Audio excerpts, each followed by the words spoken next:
il y a eu ce truc-là un peu de vie cachée, vie secrète, d'adrénaline. Et en fait, ça amène aussi un truc très addictif. Et même l'argent, quelque part, devient addictif. Vous écoutez Cinéden Sublime, le podcast des sexualités. Réalisé par la sexothérapeute Morgane Beauvais. Dans ce témoignage, Sarah nous raconte sa vie de sugar baby, son expérience, sa vision qui lui est propre, quelles sont ses motivations, qu'est-ce qui l'a mené à se faire entretenir de cadeaux et d'argent contre des services payés par des hommes, voire parfois des femmes, que l'on nomme les sugar baby ou bien même les sugar mommy.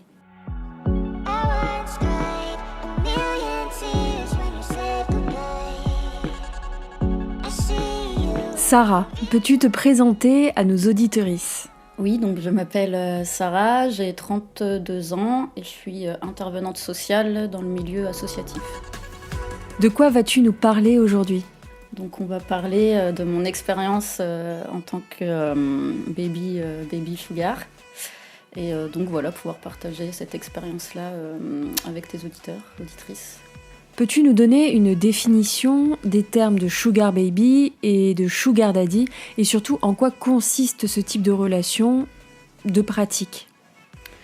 Oui, donc le terme sugar, c'est dans le sens de la relation sucrée, enfin ce qu'on va appeler relation sucrée. Et donc c'est une relation où un daddy, donc plutôt une personne un peu plus âgée, à partir de souvent la quarantaine et plus, va rechercher une jeune fille le plus souvent. Pour lui, alors soit ça va être des échanges en cadeau ou des échanges par de l'argent. Contre donc une relation qui peut être suivie sur du plus ou moins long terme, tout dépend en fait des envies de chacun. Et donc en gros l'idée c'est d'avoir une relation donc le plus souvent avec une prestation sexuelle derrière, quoi. Donc finalement c'est du TDS, c'est du travail du sexe. Oui, voilà, c'est juste les termes qui sont un peu différents, que moi j'ai découvert, c'est pas non plus très très ancien, hein, ça doit faire à peu près 2 ans et demi. 2 ans et demi que tu pratiques ? Ouais. Ok. Donc, et du coup, c'est vrai que ça m'était venu en fait lors du premier confinement, j'en avais entendu parler, et puis un jour je suis allée sur des sites, j'ai créé un compte. Et au final, je suis rentrée comme ça en contact avec des personnes. Après, ce que je précise aussi, c'est que, comme je disais, la plupart recherchent quand même des filles plutôt de la vingtaine. Et donc, moi, j'ai principalement menti sur mon âge. Enfin, vu que je fais plus jeune physiquement que mon âge, j'avais pas de souci à dire que j'avais 23, 24 ans. Je m'enlevais 10 ans facilement.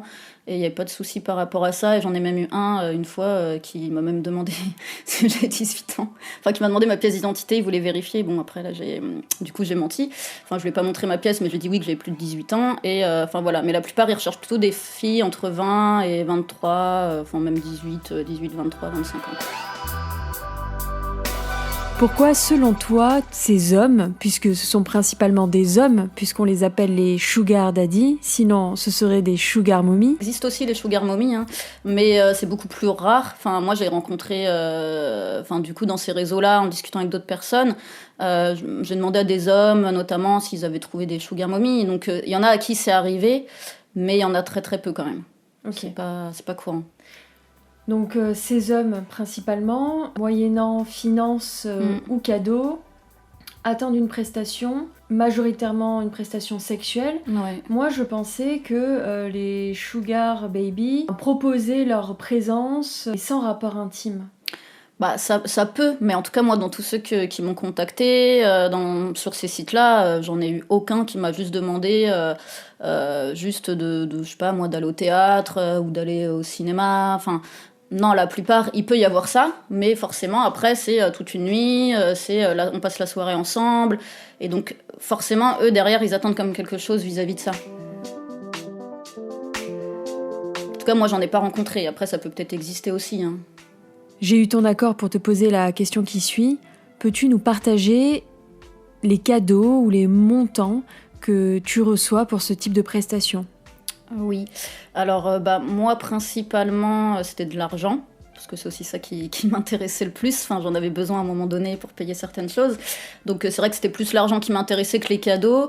Après, sur les cadeaux, ça va plutôt être, alors soit assez classique, j'ai envie de dire, de la lingerie, soit ça va être, il y en a beaucoup qui proposaient ça, mais moi je l'ai pas fait, parce que j'étais pas spécialement à l'aise, c'était carrément de partir en week-end vacances, ou en vacances avec la personne en fait, donc ils te payent l'hôtel, le transport, tout, mais moi j'avais un peu du mal avec ce truc-là, quand la personne je la connais pas suffisamment, de partir tout un week-end ou quoi, ça me paraissait un peu trop. Sinon, c'était plutôt financier. Alors, sur les tarifs, j'ai envie de dire que ça peut ressembler soit aux tarifs un peu des escortes, parce que souvent, c'est vrai que c'est des hommes qui ont plutôt une bonne situation, plutôt cadre plus. Certains sont mariés aussi, hein, donc ils ont cette vie-là à côté, en plus de leur femme, etc. D'autres célibataires. En moyenne, on va dire, si c'était des fonctionnements au mois, la plupart proposent un forfait. Donc en fait, ils vont te dire, voilà, je sais pas, on va se voir tant de jours, ou tant de soirées, et en échange, je te fais une enveloppe de temps par mois. Donc la plupart, en moyenne, c'est entre 500 enfin en tout cas moi dans ce que j'ai eu, au plus 800 € par mois. Quelle distinction tu fais entre le travail des personnes qui font de l'escorting et le tien? Et ensuite, est-ce que ce que tu fais est légal? De toute façon, c'est le même statut, j'ai envie de dire, que les escortes, que les TDS, que tout TDS. Donc en quelque part, en France, c'est légal, c'est le client qui peut être pénalisé, et en fait, c'est la même chose avec ce système-là. Après, faut que ça se découvre, faut qu'il y ait une dénonciation ou quoi. Donc en vrai, il y a très peu de moyens d'être, j'ai envie de dire, d'être cramé. Oui, c'est exactement le même fonctionnement que TDS classique. Selon toi, qu'est-ce qui dissocie une personne escorte d'une sugar daddy? Alors là, ça va plutôt être l'idée de relation. C'est-à-dire que là, la plupart, escorting, imaginons, ils vont payer une nana 1 heure parce que voilà, ils veulent telle prestation sexuelle. Là, sugar daddy, c'est quand même plus l'idée d'entretenir une relation. Donc ils veulent quand même ce truc-là, être un peu mentor. Ils aiment bien quand même, la plupart, c'est un peu j'ai envie d'être ton mentor, financer ça, financer tes études ou ce genre de choses. Donc il y a quand même cette idée de relation suivie. C'est ce qui va vraiment différencier entre l'escorting classique et le concept sugar daddy, quoi. C'est vraiment le côté relationnel suivi. D'après toi, que viennent chercher les clients dans ce type de relation? Je dirais plutôt quand même de l'attention finalement. En vrai, même les hommes mariés, c'est comme n'importe quelle situation d'infidélité. C'est l'idée de retrouver ailleurs ce qu'on ne retrouve pas chez soi, peut-être de se sentir plus important, d'avoir l'impression de servir peut-être à quelque chose aussi différent que juste le boulot, parce que la plupart, ils ont quand même des boulots très prenants, à voyager, etc. Donc je dirais que c'est plutôt ça, finalement, c'est un manque affectif. On en revient toujours à la même problématique, mais c'est principalement, j'ai envie de dire, un lien affectif, quoi. Ce rapport affectif ne va-t-il que dans un sens, dans les deux, au-delà de l'argent ou pas nécessairement ? Je dirais que ça peut. En vrai, moi, j'en ai rencontré plusieurs. Pour dépasser le stade affectif, c'est vrai que ça reste toujours très complexe parce que y a l'argent qui fixe quand même aussi une limite et ce qui permet de garder une distance. Et du coup, d'être trop dans l'affect, on sait que forcément ça va amener des conséquences qui sont pas très, très chouettes. La seule personne avec qui il y a cette relation un peu d'affect, c'est une personne que je vois toujours actuellement, qui est la seule en fait que j'ai gardée en termes de suivi. Où c'est vrai que là, à force de se voir souvent, plus avec le confinement, couvre-feu, etc., ça nous a amené à devoir quelque part passer plus de temps ensemble. Ce qui fait que oui, là, il y a quand même une forme d'affect qui s'est mis en place. Et ça reste une relation humaine, quoi, à côté de l'argent. Mais c'est vrai que ça va pas le faire avec tout le monde.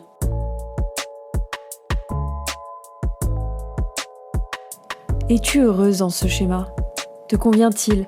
Ou alors le fais-tu uniquement par nécessité ? Je dirais qu'au moment où je me suis mise dedans, c'était dans l'idée de pure nécessité. Du coup, c'est vrai que maintenant j'ai un rythme qui est complètement différent de celui d'il y a 2 ans et demi, où je voyais beaucoup plus de monde, où j'avais besoin de plus d'argent. Là, du coup, c'est vrai que ça reste. en sachant que l'idée pour moi, ça serait d'arrêter prochainement. Et c'est là où la question de l'affect est compliquée aussi. Parce que du coup, il y a l'autre personne aussi en face, et du coup, ça devient un peu comme n'importe quelle relation où on se pose la question de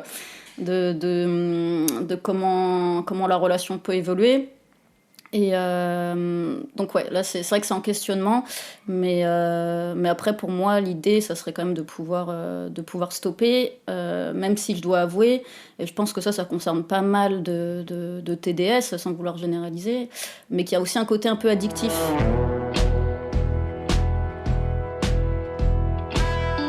Il y a eu ce truc-là un peu de vie cachée, vie secrète, d'adrénaline. Et en fait, ça amène aussi un truc très addictif. Et même l'argent, quelque part, devient addictif, en fait, parce que du coup, on sait qu'en temps, je sais pas, en 2 heures, voilà, on peut ramasser, je sais pas, 250 € par exemple, ou 300 €. C'est sûr que des fois, en une semaine, il y en a, ils ont du mal à gagner cet argent. Donc il y a un peu ce truc-là où on se dit, en fait... ça paraît plus facile que ça ne l'est.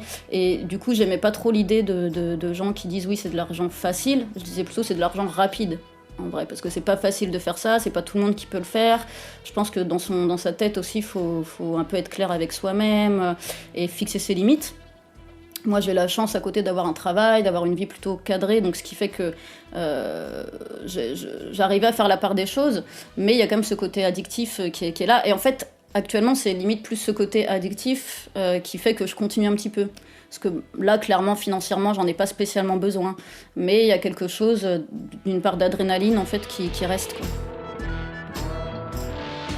D'où vient cette part d'adrénaline dont tu parles ? Qu'est-ce qu'elle vient nourrir chez toi ? Oui, ça c'est une bonne question. C'est là où c'est compliqué à expliquer, quoi. C'est que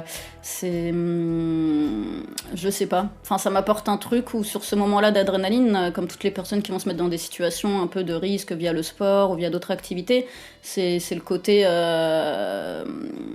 intense, en fait, je sais pas, de se sentir vraiment vivant sur le moment, quoi.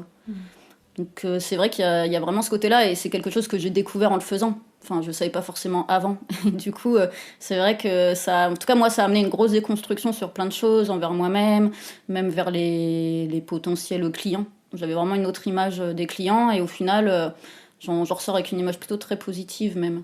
Parce que je suis que tombée sur des personnes plutôt...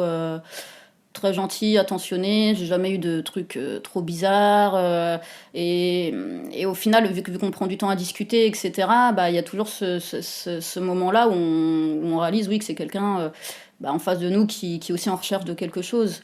Et du coup, c'est vrai que moi, ça a vraiment changé la vision que je pouvais avoir par rapport aux clients en général. Quels sont les risques et les dangers à ce type de pratique ? Je dirais que le danger, il va être le même que par exemple qu'une escorte qui se déplace à domicile ou qui reçoit dans un cadre fermé. C'est-à-dire qu'il y a toujours ce moment-là où on va chez quelqu'un, potentiellement, on ne sait pas chez qui on atterrit, on ne sait pas ce qui peut se passer réellement, surtout sur la première rencontre. Donc le risque, il est surtout là, il est vraiment au moment de la rencontre. Moi, ce que je faisais... Donc parfois je mentais quand je disais ça, mais c'est qu'en fait je disais à la personne, j'ai communiqué ton adresse à quelqu'un, s'il m'arrive quelque chose, on sait où je suis. Il y a des fois, c'est vrai, je communiquais, mais comme pas tout le monde autour de moi est au courant et c'est quelque chose d'un peu secret, plein de fois c'était pas vrai, et je le disais juste pour que la personne en face se dise, voilà, je me méfie un petit peu. Donc ouais, le risque il est là-dessus. Après, sur les pratiques sexuelles, je dirais que moi, je me considérais plutôt dans le truc, ce qu'on appelle girlfriend experience, donc plutôt sur le côté affectif, plutôt doux. Sur les sites d'escorte, souvent il y a les deux, il y a girlfriend experience, GFE, et PSE, c'est plutôt celles qui vont se mettre en catégorie imitation, actrice porno. Donc déjà, les clients sont pas les mêmes. Ceux qui cherchent du GFE, ils vont plutôt être dans ce truc-là d'affect, de relationnel, etc. Ceux qui cherchent purement du PSE, eux, c'est parce qu'ils veulent vraiment du sexe, quoi. Donc il y a moins le côté humain qui est derrière le PSE. Du coup, moi, je me considérais plutôt GFE, ce qui faisait que déjà, j'attirais plutôt des personnes dans cette dynamique-là. Là où par contre j'ai été un peu choquée, enfin même beaucoup, c'est plutôt sur les hommes 40 et plus quand même, qui ont pas mal connu, j'ai envie de dire, tout ce qui est génération aussi SIDA, etc. Et en fait, beaucoup mentent un peu en disant voilà, j'ai connu que ma femme, je me suis séparée il y a pas longtemps, limite c'est la première fois que je fais ça. Et en fait, ce qu'ils essayent de négocier derrière ça, c'est de le faire sans préservatif. Et c'est vrai que souvent, moi c'était quelque chose où j'étais très très choquée parce que je leur disais mais tu fais des tests pour voir sa réponse. Et là la personne me dit oui non mais moi je suis clean, etc. Et je disais oui mais en fait à aucun moment tu te demandes si moi je le suis. Potentiellement si je suis une TDS je peux avoir plusieurs personnes. Ou pas d'ailleurs. Ou pas, oui, ouais. Potentiellement. Et du coup c'est pour ça que je disais mais à aucun moment tu me demandes moi. Déjà, je sais pas, pour moi c'est une relation à deux, on demande les tests des deux côtés, et il y avait toujours ce truc-là de la phrase type oui, non mais moi je suis clean, tout va bien. Ok, mais si toi t'es clean mais que tu te demandes jamais à la personne en face si elle l'est, je vois pas... Donc là c'est vraiment quelque chose qui m'a vraiment choquée, que j'ai découvert en faisant ces expériences-là, que beaucoup tentaient, et sans se préoccuper vraiment en fait de la santé de l'autre, quoi.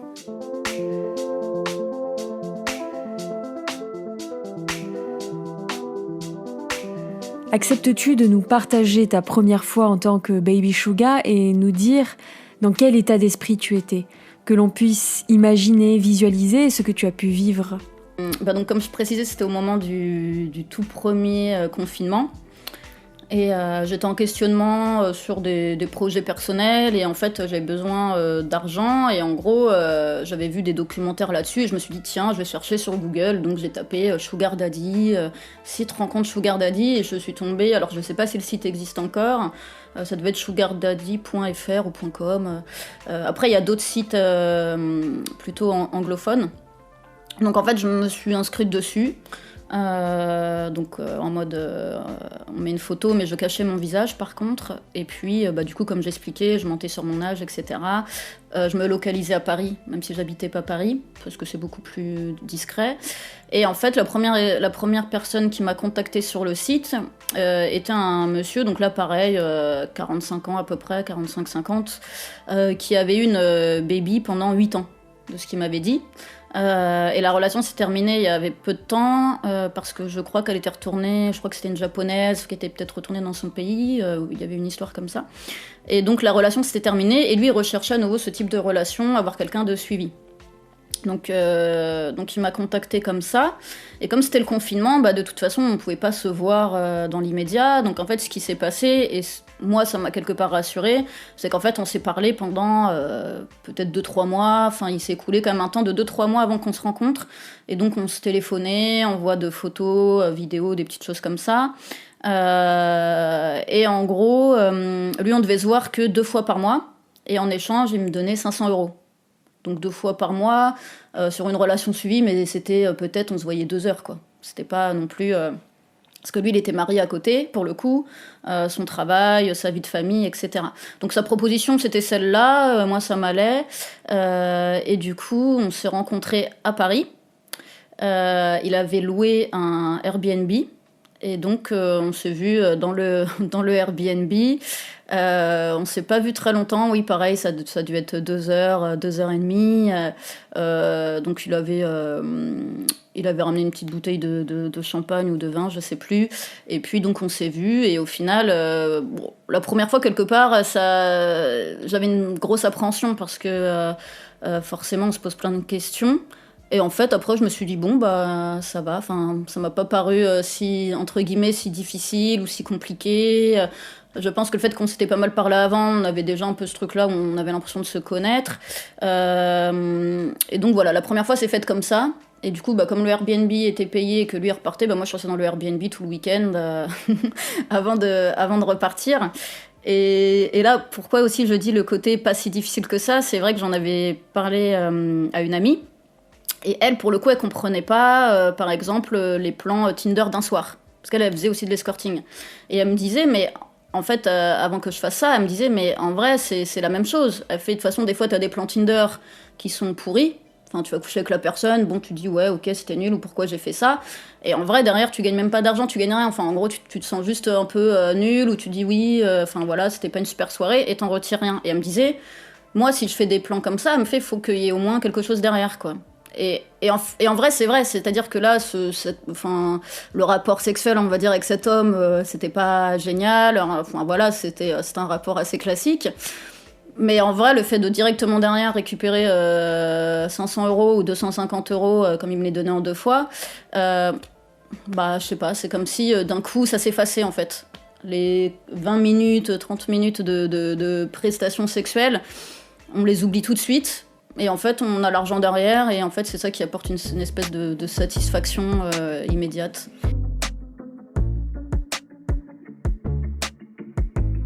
On t'a déjà demandé des pratiques sexuelles alternatives comme j'en aborde de nombreuses dans le cadre de cette chaîne de podcast de Cinéden Sublime? Et si oui, lesquelles? Est-ce qu'il y a déjà eu des choses qui t'ont bousculé dans ces échanges sexuels? Et surtout, comment tu t'en es protégée? En gros, de toute façon, moi je définis toujours avant la rencontre qu'est-ce que la personne attend en prestation sexuelle. C'est-à-dire que moi, il faut que les choses soient claires dès le début. Si la personne me dit moi j'ai envie de faire ça et que moi ça m'intéresse pas du tout, je dis non. Enfin, clairement, je préfère vraiment filtrer avant et pas me retrouver face à quelque chose que j'ai pas envie de faire.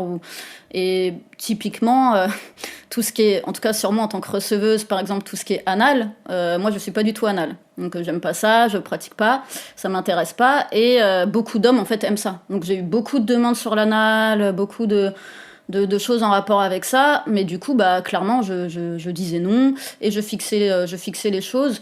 Donc non, après, j'ai eu quelques hommes qui, pour le coup, me demandaient du pegging. Donc voilà, j'ai pratiqué un peu le pegging. Donc le pegging, c'est le fait de pénétrer, l'autre personne, donc là, potentiellement, avec un god ceinture. Donc tu n'as jamais été trompée dans le contrat que tu as partagé et validé avec ton sugar daddy. Il n'y a jamais eu de débordement? Non. Tout à l'heure, tu m'expliquais que l'entièreté de ton entourage n'était pas au courant de ton activité. Pourquoi et à qui en as-tu parlé dans ce cas? Et surtout, comment vis-tu le fait d'être une sugar baby? Oui, alors j'en ai pas parlé à tout le monde de mon entourage, notamment dans le cadre familial, personne n'est au courant. Parce que ça reste pour moi très difficile. Je pourrais pas en parler comme ça à ma famille. Donc, et puis pour moi, c'était vraiment ajouter un plus par rapport à mon cadre de vie. En tout cas, l'idée, c'était pas du tout de leur en parler, c'était juste moi de pouvoir avancer dans mes projets personnels et voilà. Après, dans mes amis, j'ai une amie qui était escorte aussi, donc du coup, c'était beaucoup plus simple de lui en parler. Et en fait, on a besoin quand même d'en parler. Enfin, c'est compliqué de pouvoir tout garder pour soi. Des fois, on a besoin aussi de conseils, de savoir quoi faire.